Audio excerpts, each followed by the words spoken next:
Hello everyone. तो previous lecture में हम बात कर रहे थे कि एडियाबेटिक प्रोसेस के लिए डेल्टा एस जीरो होता है ना। और हमने ये भी बात किया था कि इसको हम आइसो एंट्रोपिक प्रोसेस भी बोलते हैं। इसमें डेल्टा एस जीरो क्यों होता है, इसकी हमने तीन रीजन्स की बात की थी कि तीन रीजन्स के थ्रू हमने तो समझा था इसको कि डेल्टा एस जीरो कैसे होता है ना। तो अगर मैं इसमें बात करूँ तो थर्ड रीजन में ना, थर्ड रीजन में आपको फॉर्मूला लिखा दिया था और क्या बोला था कि इसमें जीरो होता है। उस फॉर्मूले से जीरो कैसे आता है अपन थोड़ा उसको देख लेंगे, हालांकि जरूरत नहीं है, फ्री में थोड़ा उसको ड्राइव कराए तो जीरो कैसे आता है उससे। ठीक है। और देखो इसमें मैंने लास्ट में एक पॉइंट और लिखाया था कि डेल्टा सिस्टम जीरो होता है, सराउंडिंग जीरो होता है, यूनिवर्स जीरो होता है, तीनों जीरो होते हैं। बट हमने अभी तक कैलकुलेट क्या करना है, डेल्टा एस सिस्टम, है ना। हमको सिर्फ सिस्टम पे ही क्वेश्चन आते हैं, सिस्टम की ही बात करनी है, तो हम इस सिस्टम को अभी तक देखते आए हैं। सराउंडिंग और यूनिवर्स को मैं डायरेक्टली जीरो लिखा दिया हूँ, तो उसमें कुछ भी हमने डेरिवेशन वगैरह नहीं किया कि उसकी जरूरत नहीं है ना। हमको बात ही क्वेश्चंस में किसी करनी है, सिस्टम के लिए बात करनी है, ठीक है। बट मैं थोड़ा थर्ड पॉइंट के बारे में थोड़ा डिस्कस कर लेता हूँ कि जब उसमें एक फॉर्मूला लिखाया था, अभी थोड़ा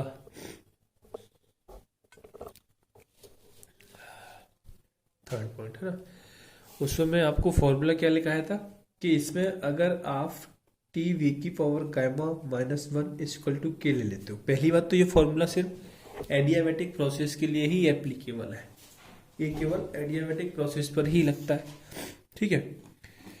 तो इसके थ्रू मैं बोला था कि जीरो होगा आपका, तो वो कैसे होगा हम थोड़ा उसको देखते हैं, ठीक। एक मिनट यार,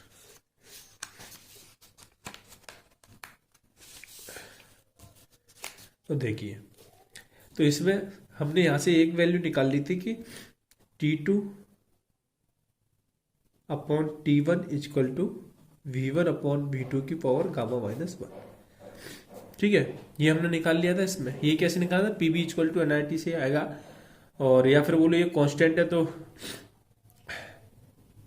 इसका v इधर चला जाएगा, इसका इधर जो आप लिखोगे वो इधर आ जाएगा, है ना, सॉरी,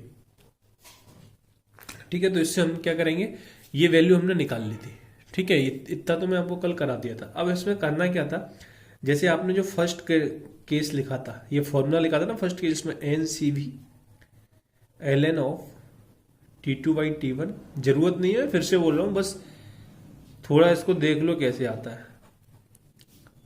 आपको फाइनली याद सिर्फ वो बॉक्स में आपको लिखाया था कि डेल्टा सिस्टम जीरो होता है, बस यही रखना है, V two by V one, clear है। तो यहाँ बोलने का मतलब ये था, आप इसकी जगह T two upon T one की जगह V one upon V two put कर सकते हो, हाँ सर। तो N C V L N of V one upon V two की power gamma minus one plus N R L N V two upon V one, clear है। अब CV को हम क्या लिख सकते हैं, R upon gamma minus one, याद करो हम पढ़ चुके हैं जब mono diatomic polyatomic gases के बारे में बात किए थे, R upon gamma minus one. Log की प्रॉपर्टी क्या होती है, ये जो ऊपर है उसको आप क्या ले लोगे, सामने ले लोगे, तो अपन एल एन में ही ले लेते हैं, L N of V one upon V two, है ना। ये कहा जाता है सामने, ये प्रॉपर्टी है। अगर लॉग या एल एन ए की पावर बी है तो बी एल एन ए उसे लिख सकते हैं, ठीक है, plus N R of L N V two upon V one. तो यहां से देखो ये कैंसिल आउट हो गया, तो फाइनली ये क्या बचा, N R of L N V one upon V two, clear है। और इधर भी क्या बचा, N R of L N V two upon V one. इसमें से एन आर आप कॉमन ले लोगे तो क्या बचा आपके पास, L N V one upon V two plus L N V two upon V one, ये बचा, ठीक है सर, हाँ। अब आप इसको और क्या लिख सकते हो, N R L N of V one upon V two, plus में होता है तो ये आपको पता है, उसको अपन मल्टीप्लाई में लिख सकते हैं, है ना। तो L N of V two upon V one, ठीक है। वी टू से वी टू कटेगा, वी वन से वी वन कट गया, तो फाइनली क्या बचा, N R L N one. L N one की वैल्यू कितनी होती है, जीरो, तो यहां से ये डेल्टा एस आपके पास कितना आ गया, जीरो। तो ये ऐसे आता है, इसकी आपको जरूरत नहीं है, आपको फाइनली पूरे में से याद ये रखना है कि एडियाबेटिक प्रोसेस के लिए एंट्रोपी कितनी होती है, जीरो, क्लियर है, ठीक है। अब हम नेक्स्ट केस करेंगे, वो है आपका फेस चेंज के लिए। ये इसको मैं बोलूंगा इंपॉर्टेंट है, इससे क्वेश्चंस पूछे जाते हैं फेस चेंज पे। हमारा आज का जो टॉपिक है, केस 2 बोल सकते हो, या 2 पॉइंट अगर मैंने पॉइंट फर्स्ट डाल के आपको लिखाया हो तो क्या है कि कैलकुलेशन ऑफ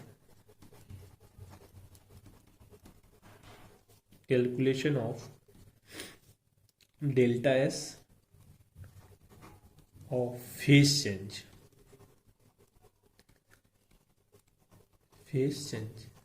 है ना। ये हम पहले भी कई बार कर चुके हैं कि फेज चेंज भी आपका केमिकल रिएक्शंस की तरह कांस्टेंट प्रेशर एंड टेम्परेचर पर होता है ना। ठीक है, तो बट हम मेंशन तो करेंगे, तो इसमें लिखेंगे phase change always take place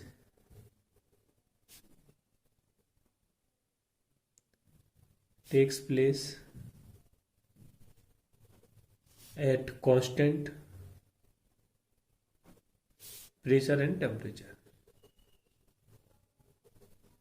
clear? ठीक है सर। अब फेज चेंज का मतलब क्या है? जैसे मान लो आप सॉलिड से कहाँ जा रहे हो, लिक्विड में जा रहे हो, तो आपने फेज चेंज कर दिया। या फिर बोलो आप लिक्विड से कहाँ जा रहे हो, गैस में जा रहे हो, तो फेज चेंज हो गया। या सॉलिड से गैस में जा रहे हो तो भी क्या है, फेज चेंज है। या फिर मैं दूसरा बोलूँ कि इसका रिवर्स भी आते हो तो भी फेज चेंज उसे बोलेंगे। सर रिवर्स का मतलब लिक्विड से सॉलिड आते हो तो भी फेज चेंज होगा, गैस से लिक्विड आते हो तो भी फेज चेंज होगा, गैस से सॉलिड आते हो तो भी फेज चेंज होगा। तो फेज चेंज का मीनिंग आपको पता है कि उसकी फिजिकल स्टेट क्या हो रही है, चेंज हो रही है। क्लियर है? ठीक है। जब भी आप जाते हो मतलब सॉलिड से लिक्विड में जाते हो तो उसको आप क्या बोलते हो, फ्यूजन बोलते हैं। सॉलिड से लिक्विड में जाए तो उसको हम फ्यूजन बोलेंगे। ये मैं पढ़ा चुका हूँ आपको पहले, है ना, थर्मोकेमिस्ट्री के अंदर। और लिक्विड से गैस में जा रहे हो तो वेपराइजेशन बोलोगे, और इसको क्या बोलोगे, सॉलिड से गैस में जाओगे तो सब्लिमेशन बोलेंगे, है ना। ये सारी तीन टर्म अपन पढ़ चुके हैं। ठीक है सर। तो अब बात आती है हमको इसको, इन सब की बात करनी है एंट्रोपी के टर्म में।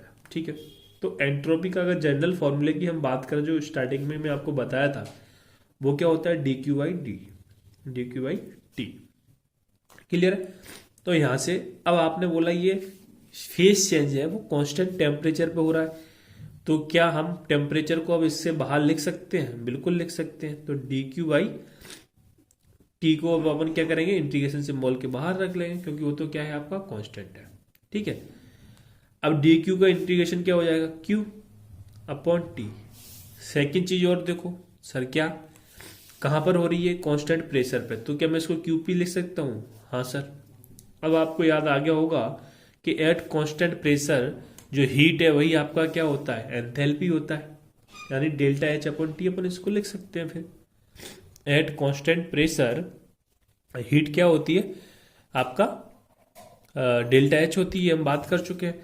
तो यहां से आप ये बोल सकते हो delta S equal to delta H upon T, है ना। तो ये आपके पास आगे एक फॉर्मूला जिसका यूज हमारा कई जगह होना है। अभी तक बोलूंगा एंट्रोपी में सबसे ज्यादा जो इम्पोर्टेंट टर्म है ना, जो केस है हमारा, एक तो ये है कि कैलकुलेशन ऑफ फेज चेंज, और एक है आपका जो अपन अभी कैलकुलेट करेंगे थर्ड केस में, कंपैरिजन ऑफ एंट्रोपी, जो मैं आपको अभी बताऊंगा, उससे भी क्वेश्चंस आते हैं, है ना। तो इसमें अपन प्रेसिपिटेट वगैरह ये सब रिएक्शंस देखेंगे थोड़ा। ठीक है, तो एक तो ये भी आपका सबसे ज्यादा इंपॉर्टेंट है अभी तक का, ये फॉर्मूला कई बार क्वेश्चन आया। अब ये फॉर्मूले को अपन अलग अलग केसेज में देखेंगे, इसमें तीनों केसेज में अपन देखेंगे।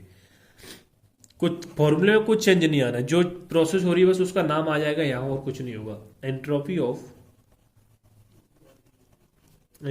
ऑफ फ्यूजन, शॉर्ट में अपन इसको डेल्टा एच फ्यूजन भी लिखेंगे, डेल्टा एच फ्यूजन। ठीक है। सबसे पहले हम डेफिनेशन की बात करें तो ये हम जानते हैं कि ये हम जो डेल्टा एच पढ़ रहे हैं ये क्या है, आपका एक्सटेंसिव प्रॉपर्टी है। एक्सटेंसिव प्रॉपर्टी का मतलब क्या था, आप उसमें ऐड सब्सट्रैक्ट कुछ भी कर सकते हो। तो इसलिए आईयूपैक ने क्या किया है, इनको फिक्स करके रखा है डेफिनेशन के टर्म में कि आपको 1 मोल के लिए ही डिफाइन करना है। फिर जैसे आपसे बात करें, आपको उस टर्म में बात कर लेंगे, 2 मोल के लिए बात करेगा तो 2 से मल्टीप्लाई कर देंगे उसकी वैल्यू में, जैसे कि अपने हीट ऑफ फॉर्मेशन वाले केसेस में किया था थर्मोकेमिस्ट्री में, है ना, कि फॉर्मेशन भी आपका 1 मोल के लिए डिफाइन था, बट जहां 2 मोल फॉर्म हो रहे थे तो वहां पर 2 से मल्टीप्लाई कर दे रहे थे। उसका रीजन साफ है कि ये एक्सटेंसिव प्रॉपर्टी है, तो इसमें कोई कुछ भी वैल्यू ले सकता है। तो आईयूपैक ने मतलब आईयूपीएसी ने फिक्स कर रखा है कि 1 मोल के लिए, है ना। ठीक, तो डेफिनेशन में लिखेंगे इसमें एंथैल्पी चेंज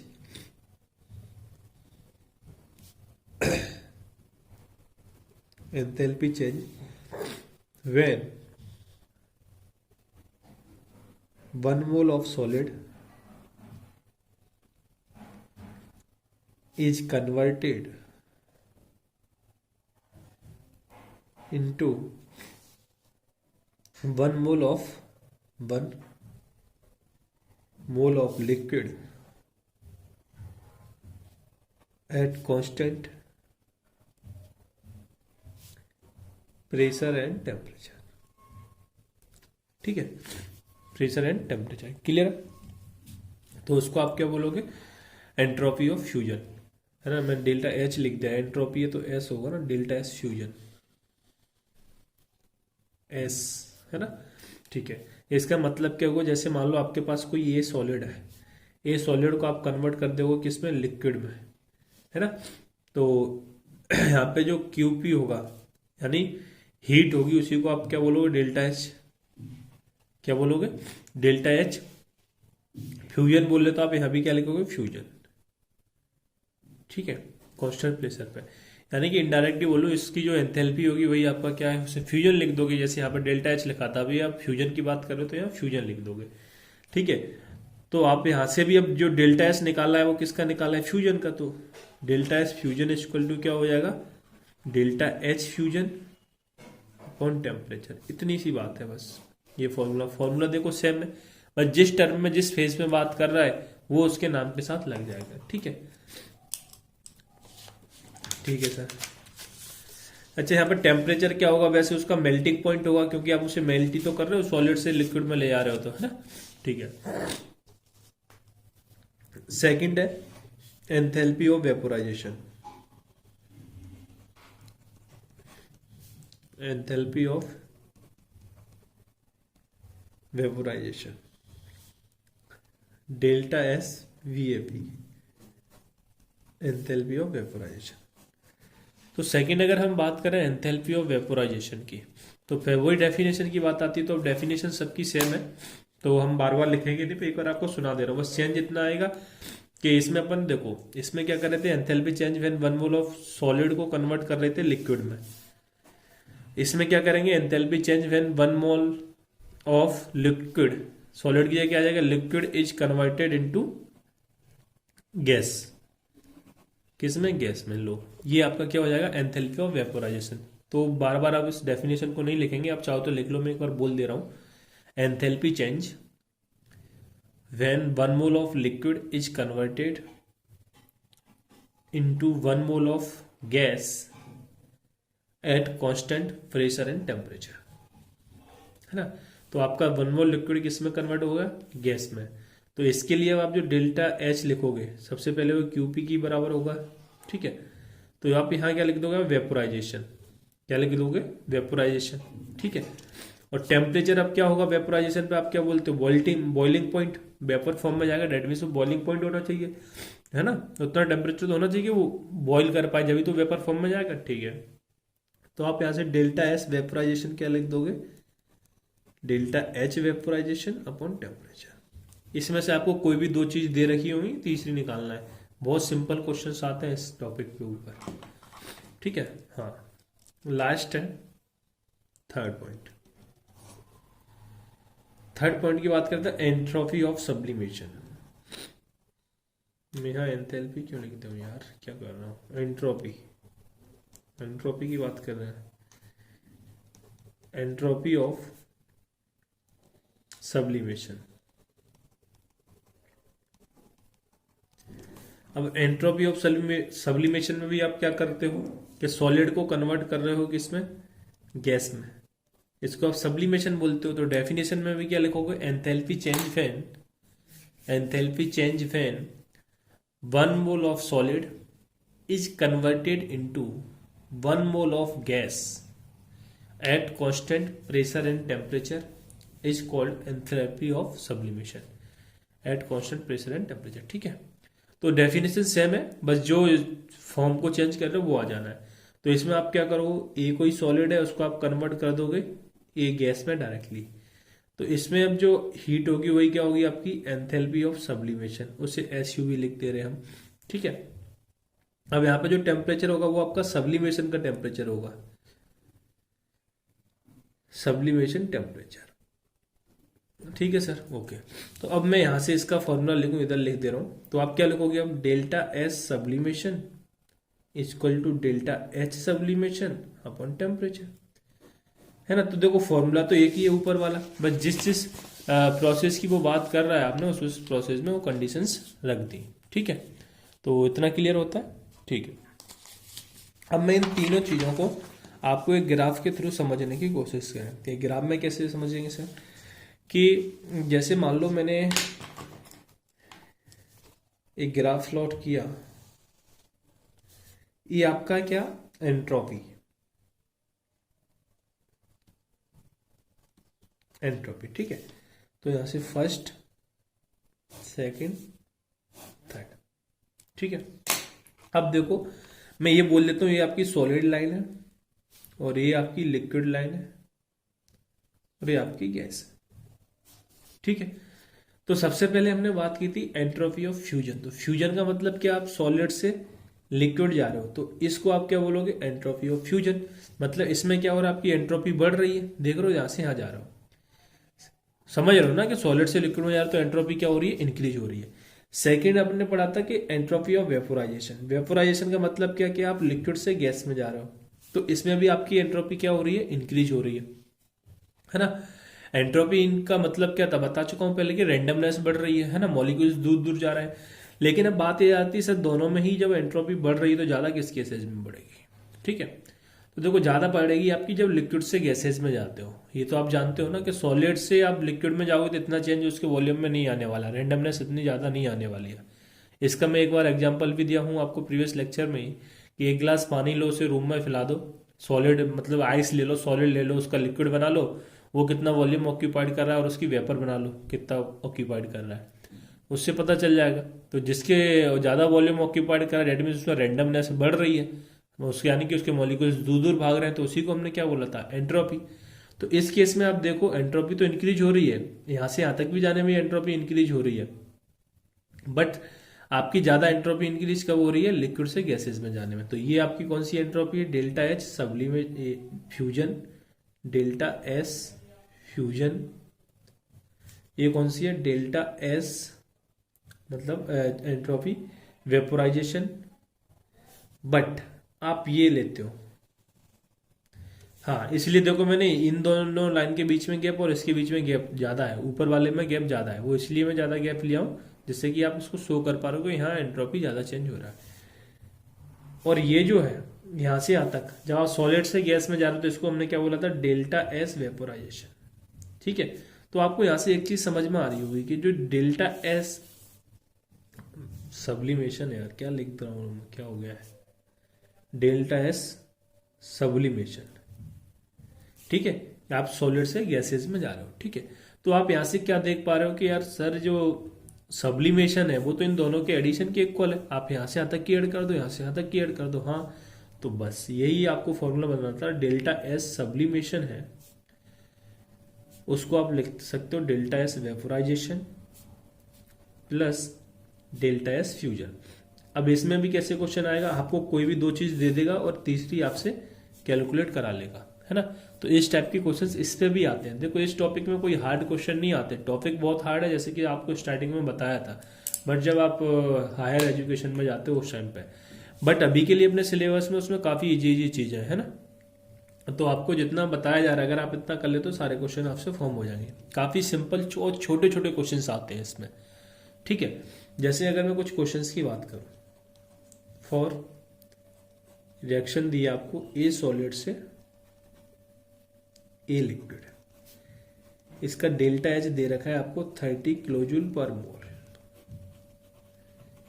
अब यहां बोलेगा नहीं ये क्या हो रहा है, ये प्रोसेस आपको देख के ही पता करना पड़ेगा कि यहाँ पे क्या हो रहा है, सॉलिड से लिक्विड में जा रहा है तो फ्यूजन हो रहा है, क्या हो रहा है ये आपको ही पता करना पड़ेगा। ठीक है, और इसका मेल्टिंग पॉइंट दे रखा है 227 डिग्री सेल्सियस। कैलकुलेट करना है आपको, कैलकुलेट आपको करना है delta H fusion. Delta S में क्या कर रहा हूँ, डेल्टा एस फ्यूजन, ये आपको क्या करना है, कैलकुलेट करना है। अब देखो क्वेश्चन सीधा सा है, आपके पास फॉर्मूला है delta S fusion equal delta H fusion by temperature. ये आपको कैलकुलेट करना है। तो delta H fusion, delta H fusion ही है, ये आपको देख लो सॉलिड से लिक्विड में जा रहा है ना, तो पहले बोल जाऊँ आपको पता करना है। तो ये कितना है आपका 30 अपॉन टेम्परेचर आपको दे रखा है 227 डिग्री सेल्सियस। केल्विन में कन्वर्ट करो तो कितना हो जाएगा 500। कैसे करते हैं केल्विन में कन्वर्ट, इसमें 273 ऐड कर दोगे, ठीक है। अब एक चीज और दो, ये किलो जूल में दिए तो अब मैं 1000 से मल्टीप्लाई कर दूंगा, तो ये अब आपका आंसर किस में आ जाएगा, जूल पर मोल में, है ना। तो यहां से आप इसको कैलकुलेट करोगे तो 2 टाइम्स और 30 इंटू 2 कितना हो जाएगा 60 जूल पर मोल केल्विन। क्लियर है, ठीक है सर। देखो यूनिट कैसे लिखते हैं, बहुत आसान है। इसकी यूनिट क्या थी, किलो जूल पर मोल, ऊपर वाले की। तो मैं 1000 से मल्टीप्लाई करें तो क्या बची, जूल पर मोल, है ना। नीचे क्या रखा है आपने, टेम्परेचर, तो यूनिट क्या बन गई, जूल। ये ऊपर पर मोल का मोल यही है, टेम्परेचर की वजह से क्या आ गया, केल्विन, तो जूल पर मोल केल्विन, है ना। काफी आसान होता है लिखना ये सब। जैसे नेक्स्ट क्वेश्चन है, आपको दे रखा है enthalpy of vaporisation of a liquid is 75 kilojoule पर मोल and its entropy of vaporization and its entropy of vaporization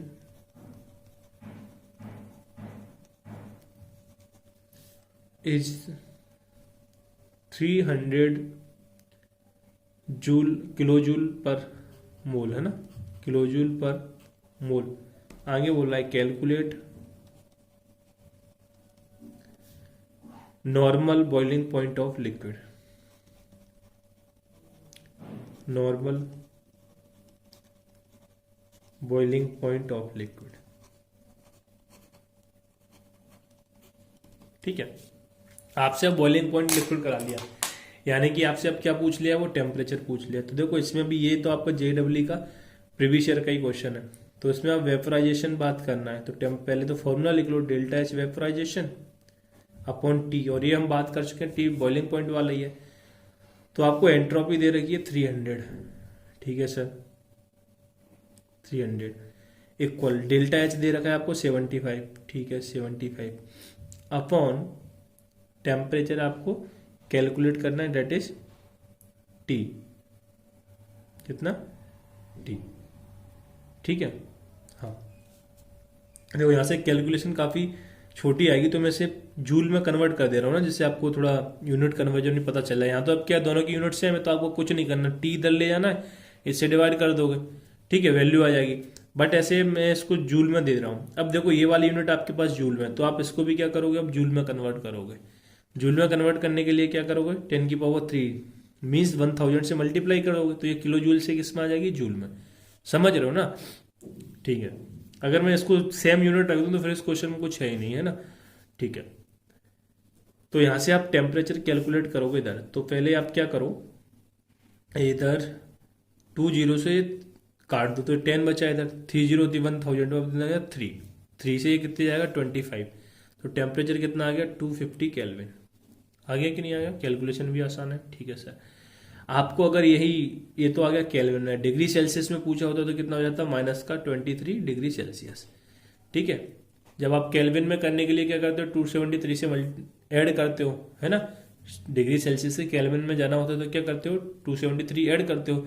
जब उसमें जाना है तो क्या करोगे, माइनस करोगे, तो कितना आ जाएगा, -23 डिग्री सेल्सियस, ठीक है। जैसे नेक्स्ट क्वेश्चन और लेते हैं इसमें,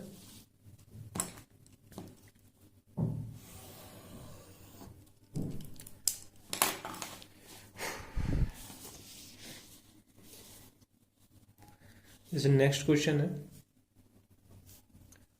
enthalpy of vaporisation enthalpy of vaporisation of liquid is 35 kilojoule पर मोल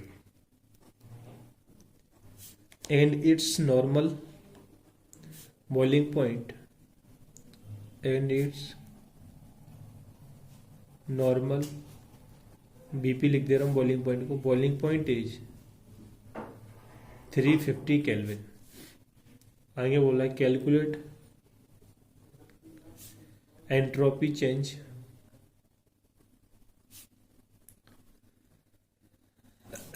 for reversible condensation process, condensation process.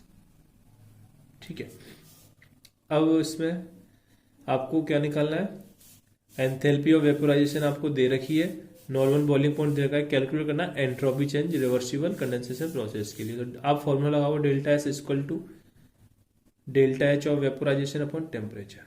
ठीक है, तो डेल्टा एस वेपोराइजेशन आपको कैलकुलेट करना है, तो डेल्टा एस की वैल्यू दे रही है 35 किलो जूल, तो मैं उसको जूल में कन्वर्ट करूंगा तो 10⁻³ से मल्टीप्लाई कर दूंगा। Boiling point that means temperature दे रखा है 350, तो यहाँ से आपका क्या लिखोगे 100 जूल। आप ये लिखोगे आपका आंसर गलत हो जाएगा, है ना। जैसा कि मेरा ऑफलाइन में इसका एक्सपीरियंस रहा है कि 90% बच्चे इसका आंसर देते हैं 100 जूल, है ना। डिपेंड करता है, सिर्फ डिवाइड कराना रहता है। अब अगर मैं मान लो यहाँ पे और कोई वैल्यू देता तो उसके अकॉर्डिंग आता, डेट मीन्स आंसर वो क्या देते हैं पॉजिटिव देते हैं, बट इसका आंसर पॉजिटिव नहीं आएगा। क्या आएगा, इसका आंसर आएगा डेल्टा एस कंडेंसेशन बोला है मैंने, तो वो कितना आएगा -100। और आप जब ऑप्शन में देखोगे तो आपको 100 सबसे पहले दे रखा होगा और उसी टिक कर बैठते हैं। अब देखो मैं बता रहा हूँ माइनस क्यों आएगा। ये तो आपने यार वेपोराइजेशन निकाला है, क्वेश्चन में पूछा क्या है, कंडेंसेशन पूछा है। क्या पूछा है, कंडेंसेशन पूछा है। कंडेंसेशन का मतलब क्या है, आप वेपर से वापस वाटर बना रहे हो, उसे ही तो कंडेंसेशन बोलते हो। कंडेंसेशन किसे बोलते हैं, वेपर से वाटर को कन्वर्ट, वेपर को वाटर में कन्वर्ट करते हैं, उसी को तो हम क्या बोलते हैं कंडेंसेशन। तो यार उसकी एंट्रोपी तो क्या हो रही है, कम हो रही है ना, क्योंकि भाई वो पहले गैस थी, उसमें रैंडमनेस ज़्यादा थी, अब वो लिक्विड बना रहे हो उसको आप, है ना, लिक्विड बना रहे हो, तो उसकी रैंडमनेस क्या हो रही है, कम हो रही है। डेट मीन्स रैंडमनेस कम होगी तो उसे आप किससे सिंबल करते हो, माइनस साइन से। तो आंसर किस में आएगा, नेगेटिव में, है ना। ध्यान रखना, अच्छा क्वेश्चन हो जाता है सिर्फ वो इसी चीज़ से। ठीक है, अब सेकेंड टाइप हो गया। अब थर्ड टाइप है आपका, अगर मैं इसको सेकंड पॉइंट मान के चलूँ तो ये वाला, है ना। फर्स्ट अपन बात कर चुके थे आइडियल गैस के लिए, और ये थर्ड वाला है। थर्ड में क्या है, calculation of delta S, calculation of delta S of reaction. अब अपन रिएक्शन के लिए कैलकुलेट करेंगे, तो इसको अपन डिनोट करेंगे डेल्टा एस आर। ठीक है, हाँ। तो जब अपन रिएक्शंस की बात करते हैं तो रिएक्शन में हम क्या करते हैं, रिएक्टेंट से जाते हैं, क्या फॉर्म करते हैं, प्रोडक्ट। तो ये हम क्या करते हैं, रिएक्शंस में बात करते हैं, रिएक्शंस में क्या करते हैं, रिएक्टेंट से प्रोडक्ट का फॉर्मेशन करते हैं। तो इसमें भी हमको एक फॉर्मूला यूज करना है, delta S R equal to, formula डरावना है पर यूज उसका बहुत सिंपल है। सिर्फ वैसा फॉर्मूला कैसा सर, जैसा मैं आपको थर्मोकेमिस्ट्री में पढ़ाया था, है ना। थर्मोकेमिस्ट्री में किसके लिए, फॉर्मेशन के लिए, कंबशन के लिए, कि उसके स्टैच्यूमेट्रिक कोफिशिएंट से मल्टीप्लाई करना, है ना, फिर उसकी जो वैल्यू दी है। तो इसमें मोलर एंथैल्पी वाला भी कुछ क्वेश्चंस कराए थे आपका, उस टाइप से फॉर्मूला देखो, फिर इसका यूज देखेंगे कि आपको delta S are, S R का मतलब क्या है, एंट्रोपी किसके लिए, रिएक्शंस के लिए। तो समेशन ऑफ म्यू आई, अब समझ गए होंगे आप कौन से फॉर्मूला की सर बात कर रहे हैं, उसी टाइप का है मतलब। तो ये है आपका स्टैच्यूमेट्रिक कोफिशिएंट, और एस एम मतलब मोलर एंट्रोपी, एस यानी एंट्रोपी, एम यानी मोलर, आई लिखा है मैंने, इसका मतलब इनिशियल। तो पहले आप इसमें लिखोगे प्रोडक्ट की, जो आपको याद रखने वाली बात है, minus of stoichiometric coefficient into molar enthalpy of किसकी, रिएक्टेंट की। इतना सा फॉर्मूला है। अभी इसका यूज देखेंगे। यहाँ पे एस एम क्या है, मोलर एंथैल्पी, मोलर एंथैल्पी वाला बोल रहा हूँ, एंट्रोपी एस लिखा है तो एंट्रोपी है वो। हर बार एंथैल्पी पता नहीं क्यों निकल जा रहा है। एंथैल्पी से इतना लगाव क्यों हो गया है, मोलर एंट्रोपी है ना, ठीक है। पी आपका क्या है यहाँ पे, प्रोडक्ट, और आर क्या है, रिएक्टेंट, है ना, प्रोडक्ट ये रिएक्टेंट, ठीक है। लास्ट है म्यू आई, जिसको अपन बोलते हैं स्टैच्यूमेट्रिक कोफिशिएंट, मैट्रिक कोफिशिएंट, इसको क्या बोलेंगे हम, स्टैच्यूमेट्रिक कोफिशिएंट। अब देखो इससे सर क्वेश्चंस कैसे करना है, क्वेश्चंस ऐसे करना है जैसे मैं आपको क्वेश्चन दिया 2a प्लस 3b, यहाँ से प्रोडक्ट फॉर्म हो रहा है आपके पास 4c, ठीक है। तो इसमें आपको एंट्रोपी ऑफ और रिएक्शन निकालना है, यानी डेल्टा एस आर निकालना है। तो फॉर्मूला यूज कर लो, स्टैच्यूमेट्रिक कोफिशिएंट, पहले ये देखो आपको किधर का लिखना है, प्रोडक्ट का। तो स्टैच्यूमेट्रिक कोफिशिएंट म्यू आई का मतलब स्टैच्यूमेट्रिक कोफिशिएंट कितना दे रखा है, 4, ठीक है, इनटू मोलर एंथैल्पी। तो मोलर एंथैल्पी नहीं गिवन है तो आप अभी उसी को पुट कर दोगे, बट ये किसकी मोलर एंथैल्पी, सी की, तो मैं यहाँ सी लिख दूँ, ठीक है, हाँ, माइनस ऑफ, अब इधर आ जाओ, स्टैच्यूमेट्रिक कोफिशिएंट कितना 2 इंटू मोलर एंथैल्पी किसका है, ए का, तो A, plus coefficient stoichiometric coefficient that is 3, molar enthalpy किसका है, बी का, तो बी, है ना। ये इस टाइप के बहुत सारे क्वेश्चंस किए अपन ने थर्मोकेमिस्ट्री में, इस टाइप के फॉर्मूलों के साथ, ठीक है। तो इस टाइप के क्वेश्चंस आते हैं। अब मान लो मैं इसी क्वेश्चन को थोड़ा एक्सटेंड कर दे रहा हूँ कि आपको मैं इसकी सब्सटेंस और की जो मोलर एंथैल्पी दे रहा हूँ, सब्सटेंस, है ना, जिससे बार बार ये क्वेश्चन नहीं लिखना पड़ेगा, समझ रहे हो ना। इसी को अब आप एक्सटेंड कर दे रहे हैं कि अब मैं इसमें जो सब्सटेंस है अपने पास ए बी सी, इन सब की मोलर एंट्रोपी, मोलर एंट्रोपी अब दे रखी है इसकी 300, इसकी 350, इसकी 700, ठीक है। आपको एग्जाम में क्वेश्चन 3 टाइप से पूछ सकता है इस टॉपिक में, कैसे, एक तो आपको एंट्रोपी ऐसे दे दे वो बॉक्स बना के, ठीक है। दूसरा ये होगा कि आपको मोलर एंट्रोपी वो लैंग्वेज के फॉर्म में दे दे, अभी अपन हर टाइप के क्वेश्चन कर लेंगे, कैसे, लैंग्वेज के फॉर्म में दे दे, लैंग्वेज में बोल दे कि इसकी मोलर एंथैल्पी इतनी है, इसकी इतनी है। थर्ड टाइप का ये हो सकता है कि वो आपको क्या करे कि ब्रैकेट में वैल्यू लिख दे डायरेक्टली क्वेश्चन की, यहीं पे इसके नीचे लिख दे कि इसकी इतनी है, इसकी इतनी, इस टाइप के क्वेश्चन देगा, बस वही इसमें है। तो अपन को ये सारी वैल्यू दे दी है जूल पर मोल केल्विन में। तो यहाँ से अब डेल्टा एस आर आपको कैलकुलेट करना है, तो 4 इसी इक्वेशन के लिए मैं निकाल रहे हैं अपन, है ना। 4 मोलर एंथैल्पी ऑफ सी कितना है, 700, तो into 700 minus of 2 into molar enthalpy of A कितना है, 300, तो 300 plus 3 into molar enthalpy of B कितना है, 350, तो यहाँ कर दिया 350। क्लियर है, हाँ सर। तो यहाँ से आप डेल्टा एस आर कितना कैलकुलेट कर लोगे, तो सर डेल्टा एस आर यहाँ से हो जाएगा, ये आप 7 चौक 28, 2800 माइनस ऑफ 600 प्लस का 35 दूनी 70, 105, है ना, 1050, ठीक है। उल्टा कर दिया मैंने, सही किया है ना, तो 5 15 5 3 3 9 1 10, सही तो किया, ठीक है सर। अब आप यहाँ से जब डेल्टा एस आर कैलकुलेट करोगे तो फाइनली आपके पास वैल्यू कितना हो जाएगा कि ये कितना है आपके पास 2800, है ना, तो और ये कितना हो गया आपके पास 1650, 3 दूनी 6 5 3 15 3 3 9 1 10, सही तो है। तो यहाँ हो गया 7 चौक 2800 माइनस का ये हो गया 1650, ठीक है। तो यहाँ से फाइनल वैल्यू आपके पास कितनी आ जाएगी, ये तो प्लस का, ये माइनस का, तो फाइनल वैल्यू किस में आने वाली है, प्लस में, और प्लस में कितनी आएगी, अब इसमें से आपको इसको माइनस करना है, तो कितना बचेगा आपके पास, अगर मैं इसमें 1150, कितना बचेगा, सही कैलकुलेशन कर रहा हूँ ना, 1150, क्योंकि इसमें 1100 1700 हो गया, एक 1800 था 2700, ठीक है, सब सही है, ठीक है सर।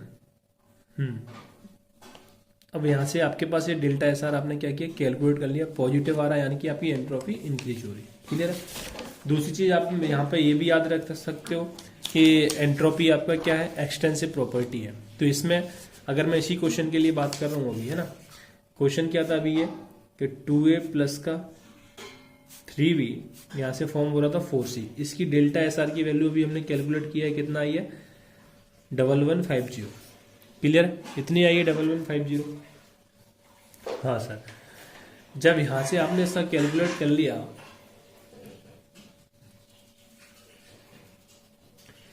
तो अब मैं आपको एक क्वेश्चन क्या दे रहा हूँ कि अगर मैं यहाँ बोल दूँ 4A प्लस 6B 8C, अब इसके लिए आपको डेल्टा एस आर निकालना है, ऐसे क्वेश्चन भी आ जाते हैं, तो आप कैसे करोगे? अब पता है भाई एक्सटेंसिव प्रॉपर्टी है, जिसमें मैंने इससे मल्टीप्लाई किया है उसकी वैल्यू में भी मल्टीप्लाई करना पड़ेगा।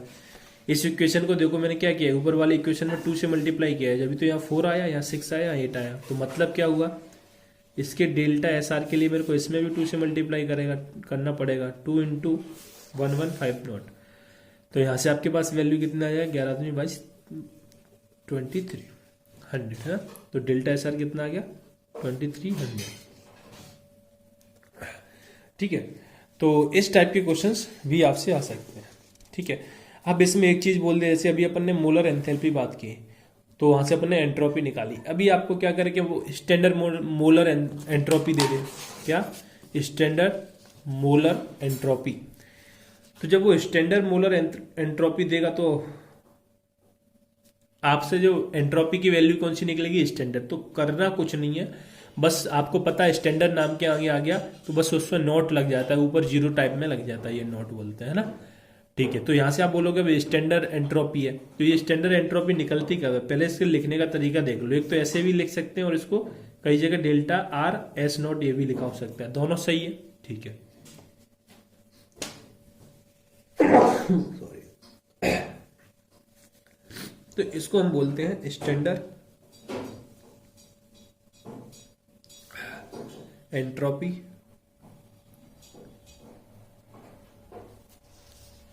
Change of reaction, change of reaction. Clear है? तो सर अब इसका फॉर्मूला अलग होगा, कुछ नहीं है फॉर्मूले में, अपन ने जो लिखा है वही फॉर्मूला, बस सब में डॉट ऊपर आ जाएगा। तो delta S dot R equal to summation of stoichiometric coefficient. अब बस आपको जो क्वेश्चन में वैल्यू दे रखी हुई वहां स्टैंडर्ड लगा हुआ, बस इतना सा डिफरेंस होगा, है ना। एक इसका प्रोडक्ट का minus of stoichiometric coefficient S dot M I और रेक्टेड का। तो बस आपने जो अभी फॉर्मूला यूज किया वही वाला फॉर्मूला है, बस नोट लगा दिया ऊपर, अगर स्टैंडर्ड कंडीशन लिख के आती है तो। क्लियर? ओके। अब हम बात करेंगे इनकी स्टैंडर्ड कंडीशंस की, कि इस चैप्टर में क्या क्या कंडीशंस स्टैंडर्ड ली है। जैसे अभी तक आप पढ़ते हो कि 1 बार और 298 केल्विन टेम्परेचर,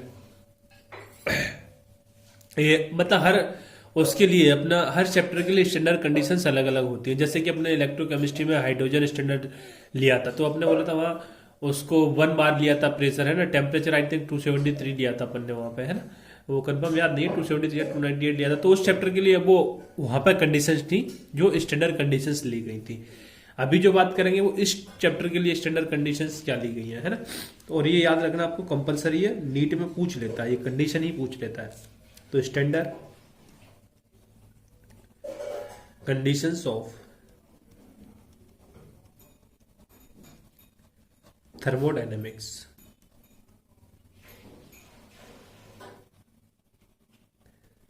थर्मोडायनेमिक्स की स्टैंडर्ड कंडीशंस क्या है। तो first condition, force solid liquid, है ना। अगर ये प्योर फॉर्म में तो ये होगा एट 1 बार प्रेशर, तो प्रेशर उसका कितना होगा 1 बार। सेकंड, फॉर गैस के लिए partial pressure,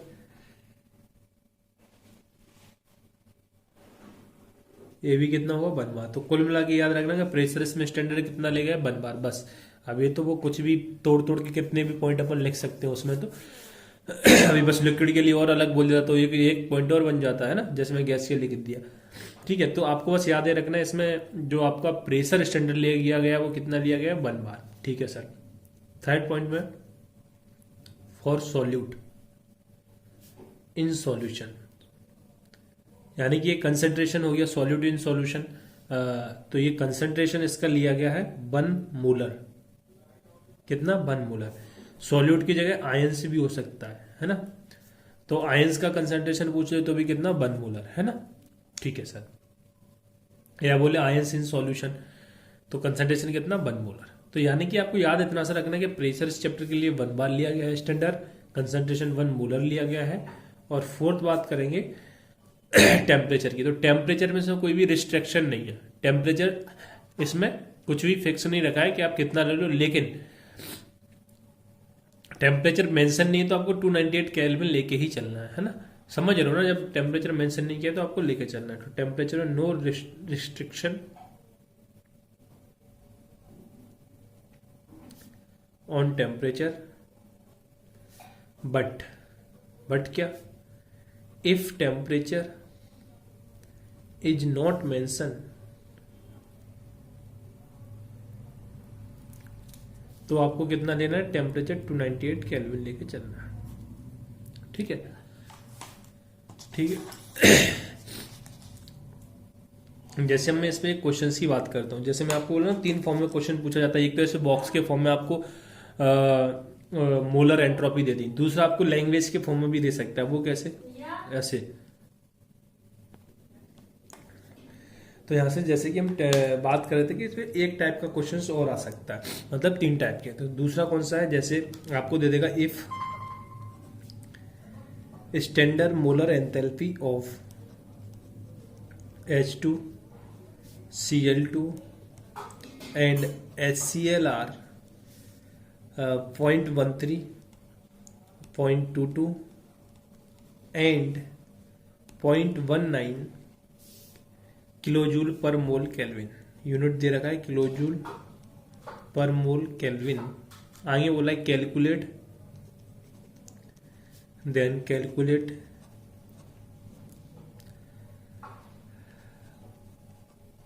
standard entropy of reaction. Delta ऐसा लिखा है मतलब रिएक्शन के लिए। ठीक है, तो अब इसमें भी आपको सेम फॉर्मूला यूज करना है। तो डेल्टा ऐसा नॉट इक्वल टू कौन सा वाला फॉर्मूला सर, ये वाला जो ऊपर लिखा है। तो इसमें देखो पहले प्रोडक्ट साइड में जाना है। ठीक है, तो उसके लिए आपको पहले रिएक्शंस लिखना पड़ेगा। तो रिएक्शंस आप कैसे लिखोगे, अब आपको पता है HCl का फॉर्मेशन हो रहा है। तो वैसे तो आपको लिखना अपन सीख चुके हैं थर्मोकेमिस्ट्री में। तो H2 और Cl2 मिलकर क्या बनाएंगे, HCl, है ना। बैलेंस करने के लिए आप यहाँ क्या करोगे, 2 से मल्टीप्लाई। अब देखो HCl प्रोडक्ट साइड में तो स्टैच्यूमेट्रिक कोफिशिएंट लिखना है पहले प्रोडक्ट साइड का। तो वो कितना है, 2। जो फॉर्मूले में देखो स्टैच्यूमेट्रिक कोफिशिएंट लिखना है 2 इंटू इसकी स्टैंडर्ड मोलर एंथैल्पी, वो कितनी दे रखी है HCl की थर्ड पॉइंट पे, तो 0.19।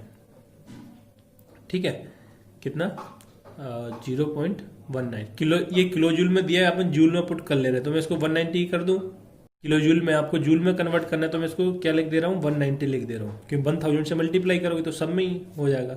ठीक है sir, minus of reactant side में आ जाओ। हाइड्रोजन के लिए स्टैच्यूमेट्रिक कोफिशिएंट 1 वैल्यू दे रखी है 0.13। ये किलो जूल में जाओगे तो कितनी हो जाएगी 130, प्लस ऑफ इसका भी स्टैच्यू कोफिशिएंट 1 वैल्यू दे रखी है 0.22। तो जूल में जाओगे तो 1000 से मल्टीप्लाई करें तो ये हो जाएगी। तो यहाँ से डेल्टा SR नॉट आपके लिए कितनी आ जाएगी 38। ठीक है, और यहाँ आपके पास कितना बचेगा 130 और 250, कितना हो गया ये 250 450, है ना। कितना हो गया 350। ठीक है, तो यहाँ से फाइनली आपके पास वैल्यू कितनी आ गई 30 जूल पर मोल केल्विन।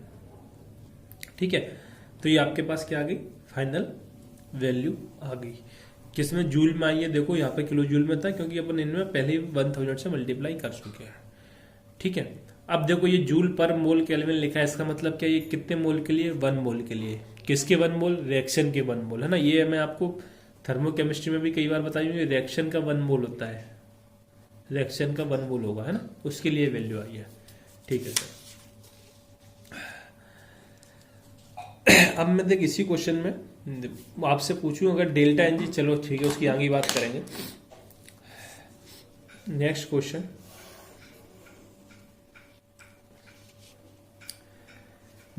आपको इस पे कैसे पूछ सकता है वो, ये 2A और आपको यहाँ साथ में वैल्यू दे देगा 150 प्लस B SM600।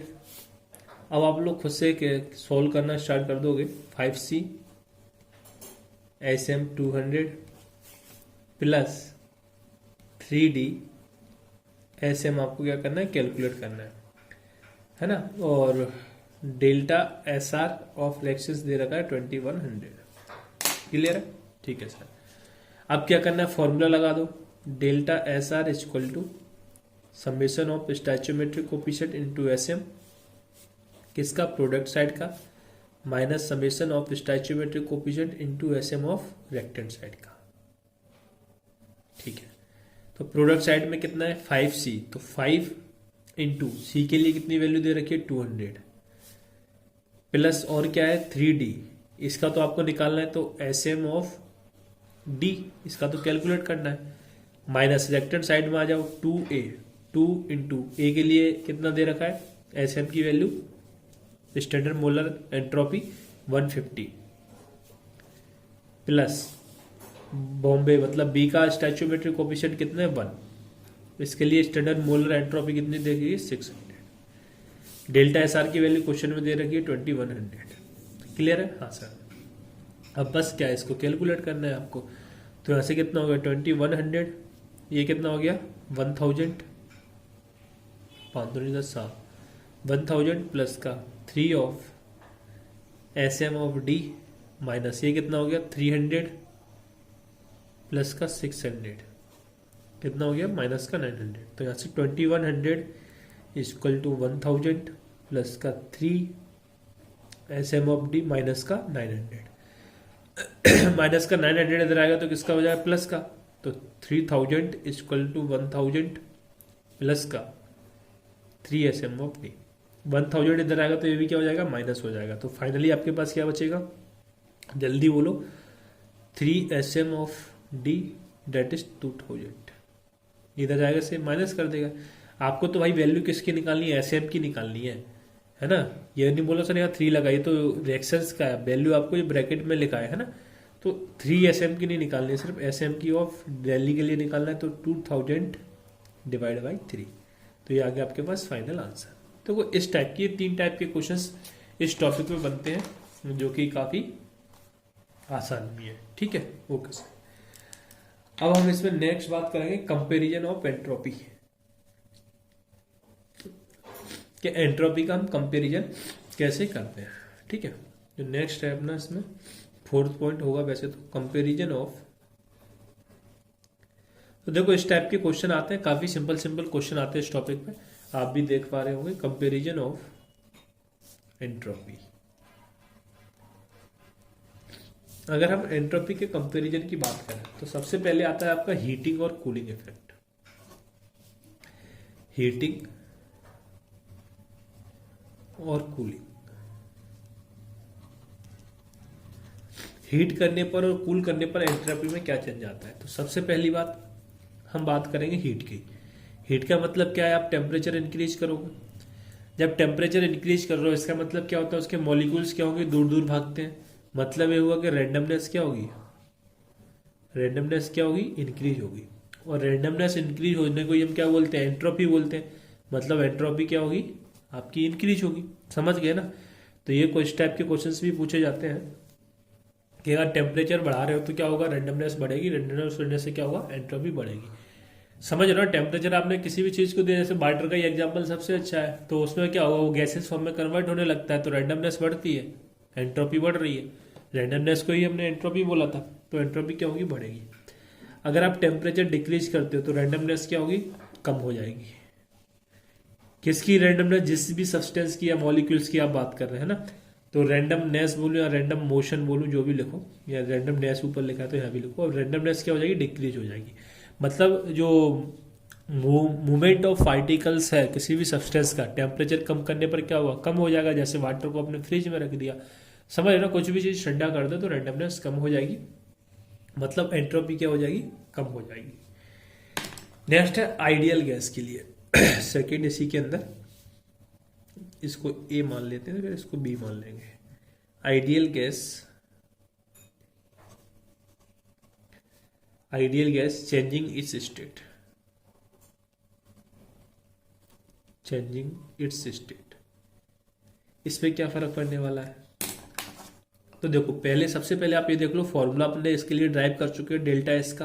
किसके लिए? आइडियल गैस के लिए, जब वो अपनी स्टेट चेंज करता है। क्या फॉर्मूला सर हमने ड्राइव किया था? N C V L N of T2 upon T1।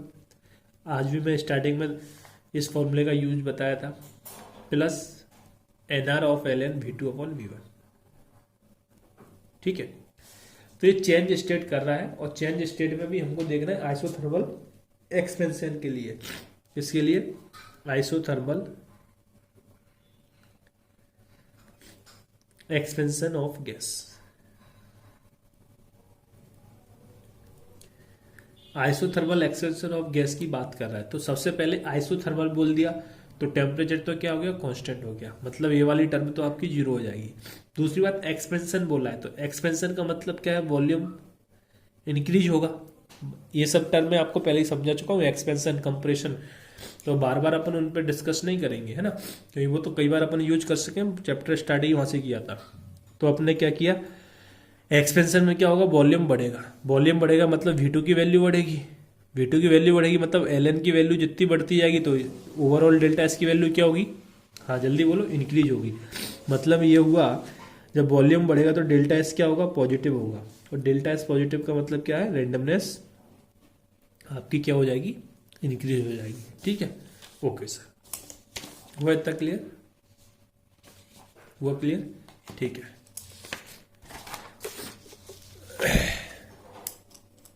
Next यहीं पे हम बात करेंगे फेस चेंज के लिए। सी, फेस चेंज।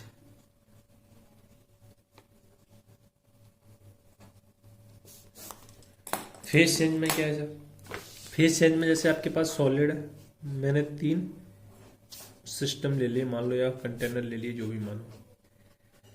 अब मैं बोला इसमें मेरा क्या है? सॉलिड है, तो सॉलिड के मॉलिक्यूल्स क्या होंगे? पास पास होंगे। मैं बोल दिया इसमें मैंने लिक्विड लिया तो इनके मॉलिक्यूल्स थोड़े थोड़े दूर दूर होंगे।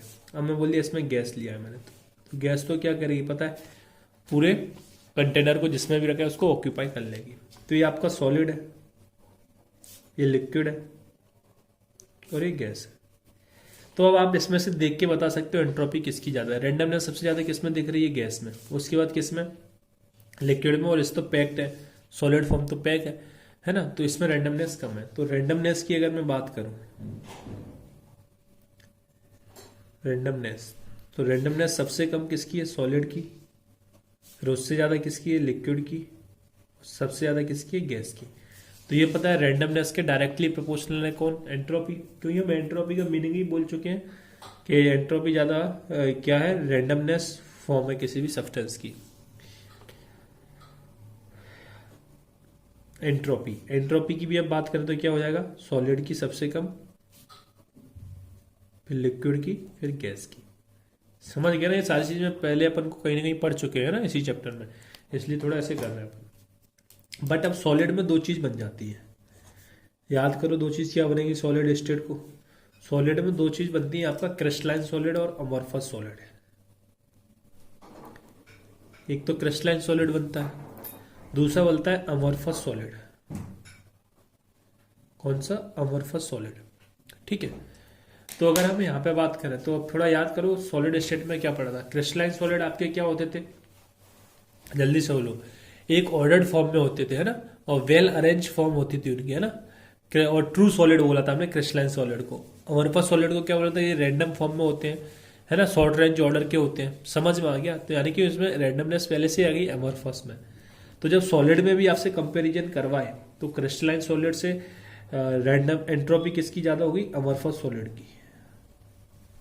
एंट्रोपी किसकी ज्यादा होगी? अमॉर्फस की। क्योंकि सॉलिड स्टेट में आपको ये पढ़ा चुका हूं कि ये शॉर्ट रेंज ऑर्डर के होते हैं अमॉर्फस सॉलिड, रैंडमनेस होती है इनमें।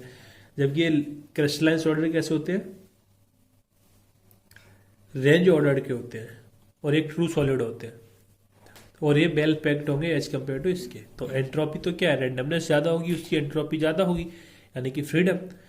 तो किसकी ज्यादा होगी? ये अमॉर्फस सॉलिड की। क्लियर है? ठीक है। सॉलिड के टर्म में बात कर रहे हैं, एस लिख दे रहा हूं। अब जैसे मैं आपसे अब कुछ एग्जांपल्स जो वेल नोन एग्जांपल्स है उनकी बात करें, जैसे कार्बन ग्रेफाइट फॉर्म में भी और कार्बन डायमंड फॉर्म में भी है। अब इसमें मैं आपसे पूछूं रैंडमनेस किसकी ज़्यादा है? अरे यार पहले लिख ही दिया, अच्छा ठीक है। तो रैंडमनेस किसकी ज़्यादा है? ग्रेफाइट की। अब ग्रेफाइट की ज़्यादा क्यों है? आपने केमिकल बॉन्डिंग में ये चीज़ पढ़ा होगा, structure of diamond and graphite, है ना। तो वहाँ हम पढ़ते हैं कि जो डायमंड है उसमें ईच कार्बन एटम आपका कनेक्टेड होता है 4 अदर कार्बन एटम से, है ना। और या बोलूँ कि इसकी आपकी 3D नेटवर्क, जो इसका स्ट्रक्चर होता है 3D नेटवर्क स्ट्रक्चर होता है। किसका? इसका 3D नेटवर्क स्ट्रक्चर किसका? डायमंड का। ये आपने केमिकल बॉन्डिंग में पढ़ा होगा, है ना, 11th क्लास में। ठीक है। ग्रेफाइट आपने पढ़ा होगा, इसमें लेयर होती है जो एक दूसरे पर स्लाइड करती है ना। आपने ग्रेफाइट में ये चीज पढ़ी होगी, एक दूसरे पर स्लाइड करती है। तो ये यहाँ पता चल रहा है कि इसका हेक्सागोनल लेयर्ड स्ट्रक्चर होता है। किसका? ग्रेफाइट का हेक्सागोनल लेयर्ड स्ट्रक्चर। ये सब आपने पढ़ा है कहाँ पे? 11th क्लास में इन दोनों को। डायमंड इससे तो बात कर दो, क्वेश्चंस भी आ जाता है। ग्रेफाइट जब आप केमिकल बॉन्डिंग में जहाँ पढ़ते हो, इसकी आप सिलिकेट वगैरह भी पढ़ते हो, वो एसआई के लिए पढ़ते हो आई थिंक, है ना। हाँ, एसआई के सिलिकेट पढ़ते हो तो उसी ग्रुप में आप इसकी बात करते हो। तो अब बात रही इसकी, तो इसका 3D diamond 3D network structure होता है डायमंड का। इसका हेक्सागोनल लेयर्ड होता है, लेयर्ड टाइप में होती है इसके ऊपर। तो इसमें रैंडमनेस किसकी ज्यादा हो जाएगी? ग्रेफाइट की। क्यों? ये तो काफी स्ट्रॉन्ग हो गया डायमंड, तो है ना। ठीक है। नेक्स्ट अगर मैं बात करूं P4 की, फॉस्फोरस। तो फॉस्फोरस हम जानते हैं 2 टाइप के होंगे, एक व्हाइट फॉस्फोरस होगा और दूसरा रेड फॉस्फोरस होगा। अब इसमें पता करना है किसकी होगी एंट्रोपी ज्यादा? व्हाइट की। क्यों होगी अभी देखते हैं। अपन एंट्रोपी की बात कर रहे हैं ना, सॉलिड फॉर्म में। अब जब ये तो मैं अगर इनके स्ट्रक्चर की बात करूं, व्हाइट फॉस्फोरस का स्ट्रक्चर तो मैंने ही आपको पढ़ाया, ऐसे वो स्ट्रक्चर बनता था व्हाइट फॉस्फोरस का। ठीक है सर। रेड फॉस्फोरस का हम रेड से ही बना लेते हैं, है ना। तो ये कैसे होता था? पी पी पी पी,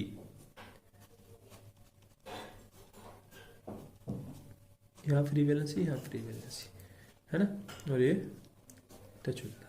तो इसका कुछ ऐसे फॉर्म होता था, मतलब समझ रहे हो ना इसका, कि ये क्या एक आपका पॉलीमेरिक फॉर्म में हो गया और एक सिंपल मॉलिक्यूल्स है। तो भाई रैंडमनेस अब इसमें कम हो गई इसकी, तो क्या है, ब्रांचेस और आप में इसमें टच होती जा रही है ये, है ना। ठीक है। तो इसमें किसके होगा फिर? व्हाइट फॉस्फोरस का। ये वेल नोन एग्जाम्पल है, आपको याद ही रखने हैं, है ना, पूछ लेता है ये। अब जैसे ये क्वेश्चन बहुत फेमस है ना बायो वाले का, तो खैर पहले बायो में ही पढ़ा होगा। On boiling of egg, egg को बॉईल करने पर क्या होता है, उसकी एंट्रोपी बढ़ती है या घटती है? नीट का क्वेश्चन भी है। तो इसमें देखो, जब भी आप बॉयल को कह रहा हूँ, एग को बॉयल करते हो, तो इसमें डी नेचुराइजेशन होता है किसका? प्रोटीन्स का, है ना। ये आप बायोमोलिक्यूल्स में भी ये क्वेश्चन आएगा आई थिंक, है ना। तो ऑन बॉइलिंग ऑफ एग, इसमें क्या होता है? Denaturisation of protein occurs due to entropy. क्या हो जाएगी? एंट्रोपी क्या हो जाएगी आपकी? इंक्रीज हो जाएगी। मतलब ये होगा डेल्टा एस आपका कैसा होगा? पॉजिटिव। ठीक है, अभी बता रहा हूँ। वैसे अगर बात करें डी नेचुराइजेशन की, तो ये अपने आप में बहुत बड़ी टर्म है, बहुत बड़ा नाम है। मैं उसको सिंपल फॉर्म बता दे रहा हूँ। पहली बात तो डी नेचुराइजेशन का मतलब आप इतना समझ लो कि अपनी नेचुरल फॉर्म को क्या कर दे रहा है? खो दे रहा है। जब भी आप बॉयल को एग को बॉईल करोगे, है ना, बॉईल को एग नहीं करोगे, एग को बॉईल करोगे, तो क्या होगा? वो अपनी जो नेचुरल फॉर्म होगी उसको क्या कर देगा? खो देगा, दूसरी फॉर्म में आ जाएगा। मतलब ये हुआ, जो सिंपली अब आपको याद रखना है, इससे समझना जो इसका दूसरा मीनिंग, वो क्या हो जाए? अनकॉइल्ड होता है पहले, uncoiled structure gets converted into coiled structure. यहां से अब आपको समझ में आ गया होगा कि जब भी आप एग को बॉईल करते हो तो वो क्या होता है? उसमें अनकॉइल्ड स्ट्रक्चर होता है, वो कन्वर्ट हो जाता है किसमें? Coiled structure. मतलब ये हुआ अनकॉइल्ड का मतलब हुआ ये, इसमें कॉइल फॉर्म नहीं है, और कन्वर्टेड इनटू कॉइल्ड। कॉइल्ड मतलब ये कॉइल टाइप में ऐसे बना लेता है ये, है ना, ऐसे कुछ इसका स्ट्रक्चर हो जाता है। ठीक है, तो इसका मतलब ये हुआ इसमें एंट्रोपी क्या हो रही, कम हो रही है।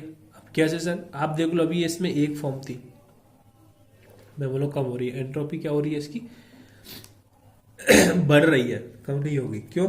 क्योंकि अभी आप देखो यहाँ क्या एक इसमें ऑर्डर्ड फॉर्म आपको दिख रहा है जब एक कॉइल फॉर्म पे, अनकॉइल में गया तो आपको रैंडमनेस इस स्ट्रक्चर में ही दिख रही है ना, इधर उधर हो रहा है, एक अरेंज फॉर्म नहीं है ना, तो एंट्रोपी क्या होगी, बढ़ेगी। रैंडमनेस में तो हम पहली बात कर चुके हैं कि एंट्रोपी बढ़ेगी, तो कॉइल्ड फॉर्म स्ट्रक्चर कन्वर्ट हो जाता है टू अनकॉइल्ड फॉर्म, कन्वर्ट हो जाता है कॉइल्ड फॉर्म में, है ना। ठीक है, तो एंट्रोपी बढ़ती है, इसे ही हम क्या बोलते हैं, डीनेचुराइजेशन। और डीनेचुराइजेशन का मतलब ये वो अपने नेचुरल फॉर्म को मतलब क्या कर रहा है, खो दे रहा है और एक दूसरी फॉर्म में आ जा रहा है। तो नेचुरल फॉर्म थी उसकी ये है अनकॉइल्ड, पर वो कॉइल्ड में जा रहा है, मतलब डीनेचुराइजेशन हो जा रहा है, उसका जो नेचुरल फॉर्म है वो नहीं बचती है। सेकंड एक और एग्जांपल है ऑन स्ट्रेचिंग रबर। जब आप रबर को स्ट्रेच करते हो तो इसकी एंट्रोपी क्या होती है, कम होती है, क्योंकि इसमें अब उल्टा हो रहा है, यानी कि इसका डेल्टा एस क्या होगा, डिक्रीज होगा। उल्टा क्या हो रहा है, इसमें जो कॉइल्ड फॉर्म होती है, रबर वैसे कॉइल्ड फॉर्म में होती है, वो कन्वर्ट हो जाती है अनकॉइल्ड में। तो कॉइल्ड में क्या हो रहा है, आप देखो ऐसा स्ट्रक्चर होगा कुछ, तो वो क्या होगा, रैंडम फॉर्म में, और अनकॉइल्ड में जाएगा तो एक ऑर्डर्ड फॉर्म आ जाएगा, तो एंट्रोपी क्या हो जाएगी, कम हो जाएगी। तो यहाँ क्या लिखो, कॉइल्ड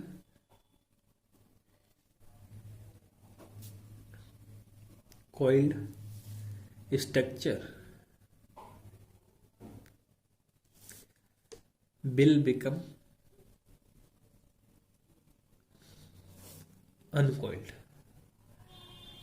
कैसा हो जाएगा, अनकॉइल्ड हो जाएगा, है ना। That is molecules are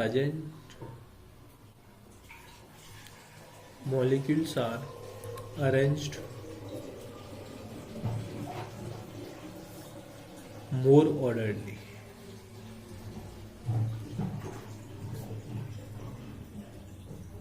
molecules क्या हो जाएंगे, ऑर्डर फॉर्म में अरेंज हो जाएंगे, तो उसका क्या हो जाएगा, कम हो जाएगा। ठीक है, लास्ट आपका बचता है mixing, second last I think, है ना। ये क्या है आपका, मिक्सिंग। मिक्सिंग या बोले मिक्सचर, किस चीज का मिक्सचर, अभी देखो आप सॉलिड सॉलिड को मिला दो, एक मिक्सचर ही हो गया।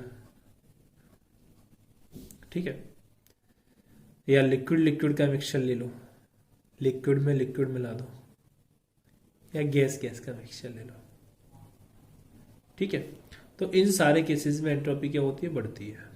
एंट्रोपी क्या होती है, बढ़ती है। सर कैसे, तो अगर आप याद करो, क्या याद करो, एक्वस सॉल्यूशन जो चैप्टर आप पढ़े हो, मतलब सॉल्यूशन चैप्टर आप पढ़े हो, तो सॉल्यूशन चैप्टर में आप एक आइडियल सॉल्यूशन पढ़ते हो, एक नॉन आइडियल सॉल्यूशन पढ़ते हो। तो आपने वहां डिफरेंस पढ़ा होगा आइडियल सॉल्यूशन है नॉन आइडियल सॉल्यूशन में, समझ रहे हो ना। ठीक है, तो वहां आपने देखा होगा कि आइडियल और नॉन आइडियल में जब आप डिफरेंस पढ़ते हो तो वहां आप देखते हो कि डेल्टा एच भी चेंज होता है, वॉल्यूम भी दोनों का डिफरेंट होता है, बट सेम क्या होता है, एंट्रोपी। एंट्रोपी में कोई भी चेंज नहीं आता। ये नीट का क्वेश्चन भी है, सॉल्यूशन चैप्टर में आपको प्रीवियस ईयर में मिल भी जाएगा। एंट्रोपी में कोई नहीं आता है, कोई चेंज नहीं आता है सॉल्यूशन में, समझ रहे हो ना। तो वहां से हम इसको लिंक कर सकते हैं और बोल सकते हैं कि इन सब में जो एंट्रोपी है वो सब क्या होती है, इनकी जो मतलब उन दोनों केसेस में एंट्रोपी क्या होती है आपकी, बढ़ती है। मैं बोला कोई चेंज नहीं आता, क्या होती है, बढ़ती है ना, जब आप सॉल्यूशन फॉर्म करते हो। ठीक है सर, तो यहां से हम बोल सकते हैं कि एंट्रोपी क्या होगी, बढ़ेगी।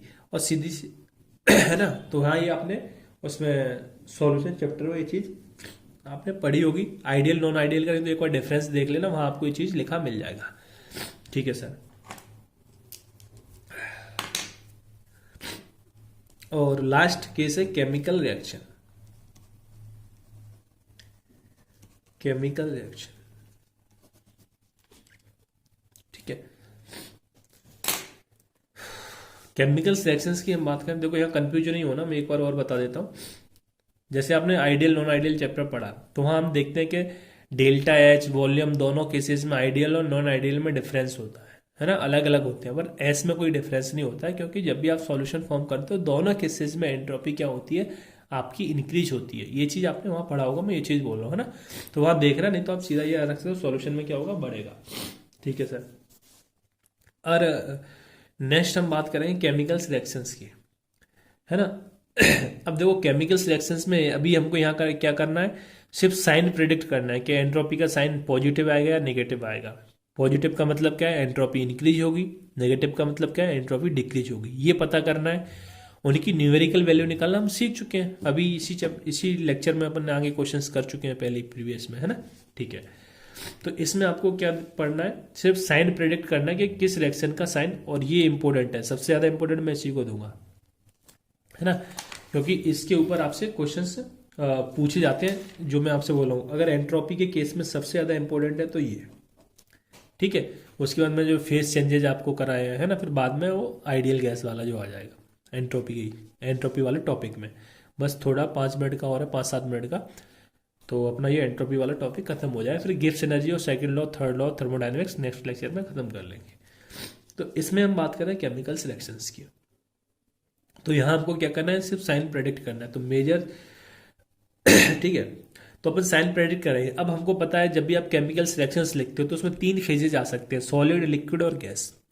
तो हम बात भी करते हैं केमिकल इक्विलिब्रियम में कि आप किसको जो मेजर चेंज मान के चलते हैं वो गैसेस की वजह से मान के चलते हैं। मैं खुद बता चुका हूँ इस चैप्टर में, सॉलिड और लिक्विड का नेग्लिजिबल होता है ना।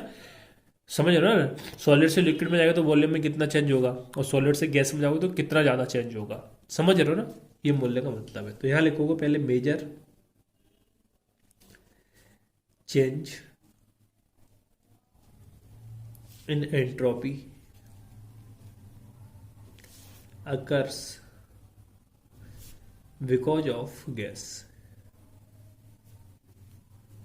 Because of gas. जब गैस की वजह से चेंज हो रहा है तो हमको गैस के लिए एक रिलेशन पता है, डेल्टा एन जी निकाल लो भाई। अगर आपकी डेल्टा एन जी पॉजिटिव आती है, अभी वो सब क्वेश्चन भी कराऊंगा देखना, डेल्टा एन जी पॉजिटिव आती है तो आपकी एंट्रोपी क्या होगी, बढ़ेगी।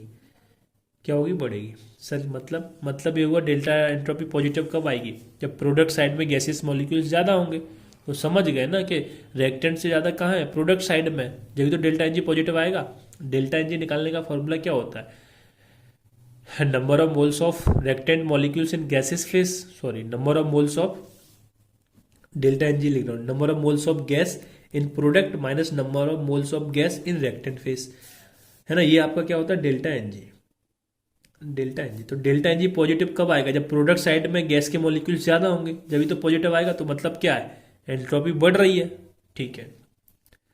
अगर डेल्टा एन जी आपका नेगेटिव है तो मतलब रेक्टेंट में गैस ज्यादा है, प्रोडक्ट में वो चीज सॉलिड में या कहीं ना कहीं कम हो जा रही है, तो इसका मतलब इसमें एंट्रोपी क्या हो जाएगी, कम हो जाएगी, ठीक है।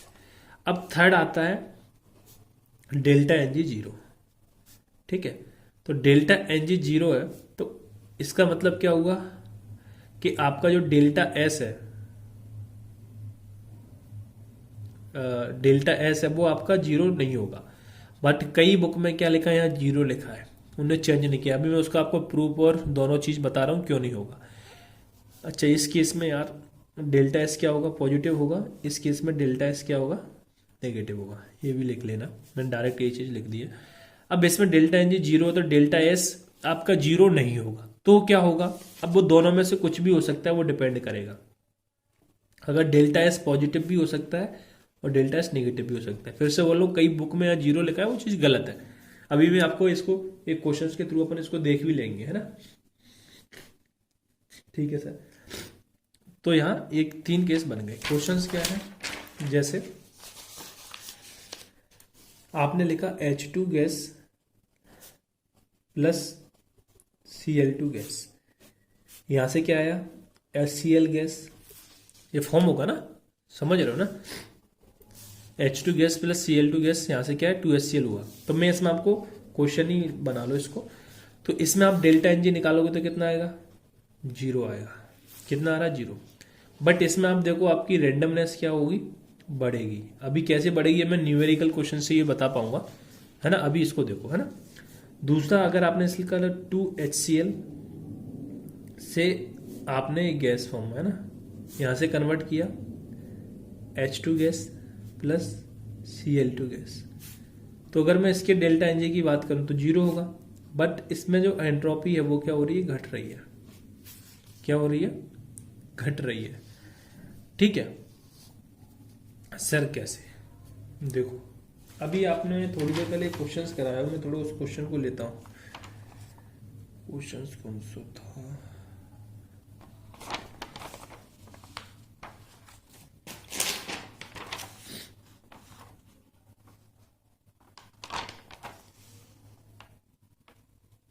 अरे भाई एचसीएल वाला क्वेश्चन किया था ना ये अपन ने।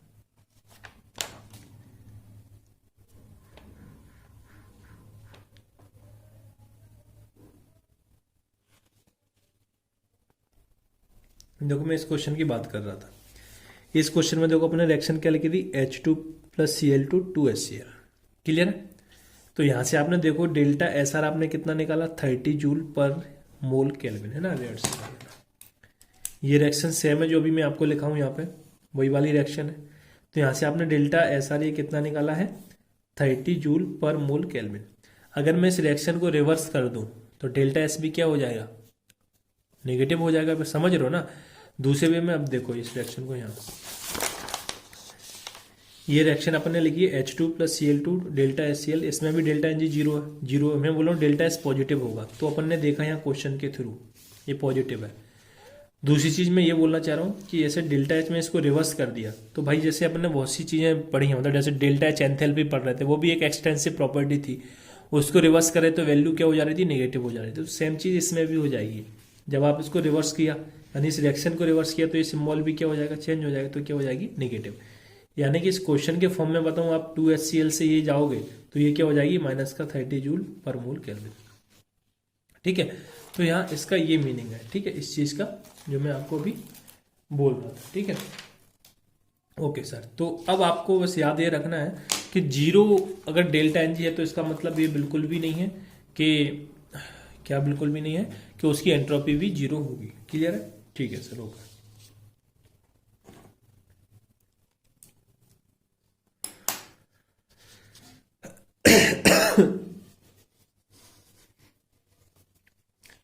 नेक्स्ट आपका है प्रेसिपिटेशन रिएक्शन।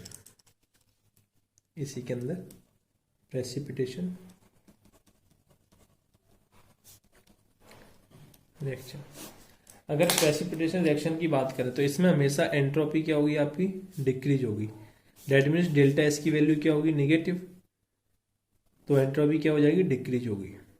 नीचे एरो का मतलब क्या है, डिक्रीज हो रही है। अब इसको हम कैसे लिखेंगे, जैसे कि हमने दो चीजें ले ली, क्या, एक तो NaCl एक्वस लिया, NaCl एक्वस, प्लस हमने क्या लिया, AgNO3 aqueous.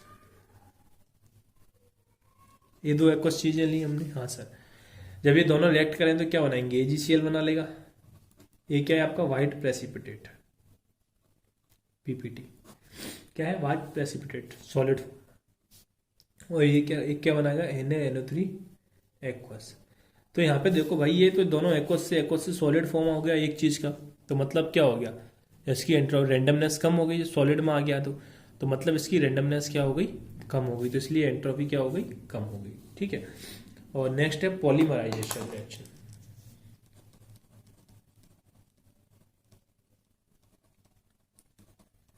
Polymerisation reaction, polymerisation reaction में क्या है, जैसे अपन पॉलीमर चैप्टर में पढ़ा है, C2H4 ये गैस फॉर्म है, इसका पॉलीमर अपन बना देते क्या, C2H4 का होल N, क्योंकि आपने यहाँ N मॉलिक्यूल्स लिए। बाद में नहीं जाओ, अभी मैंने अब red phosphorus and white phosphorus पढ़ाया है अभी थोड़ी देर पहले। तो व्हाइट फॉस्फोरस एक मॉलिक्यूल्स के फॉर्म में, रेड में क्या पॉलीमर हो रहा है, तो उसकी एंट्रोपी कम हो जा रही थी। सेम लॉजिक यहाँ है, तो इसका डेल्टा एस क्या होगा, नेगेटिव हो जाएगा। जब डेल्टा एस नेगेटिव होगा तो एंट्रोपी क्या होगी, डिक्रीज होगी, है ना, क्योंकि नंबर ऑफ मोल्स आपके क्या हो रहे हैं, डिक्रीज हो रहे हैं ना। देखो यहाँ N मोल्स थे, यहाँ कितने मोल है, 1 मोल है, तो नंबर ऑफ मोल्स क्या हो रहे हैं, डिक्रीज हो रहा है, इसलिए एंट्रोपी भी क्या हो रही है, कम हो रही है। यहाँ देखो ना N मोल्स थे, इसके कितने, 1 मोल्स है, कुछ नहीं है तो। ठीक है, ओके सर।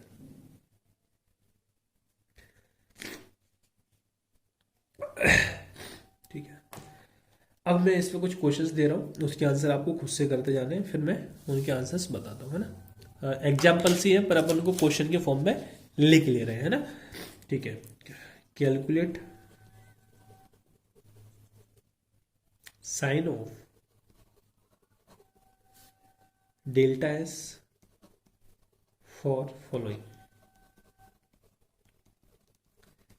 डेल्टा एस के साइन बताना है आपको, नीचे जो क्वेश्चंस दिए जा रहे हैं। फर्स्ट क्वेश्चन है Br2 gas, Br2 liquid, delta S का साइन बताना है।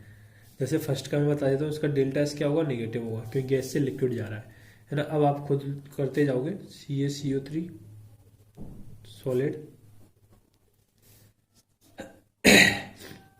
CaCO3 solid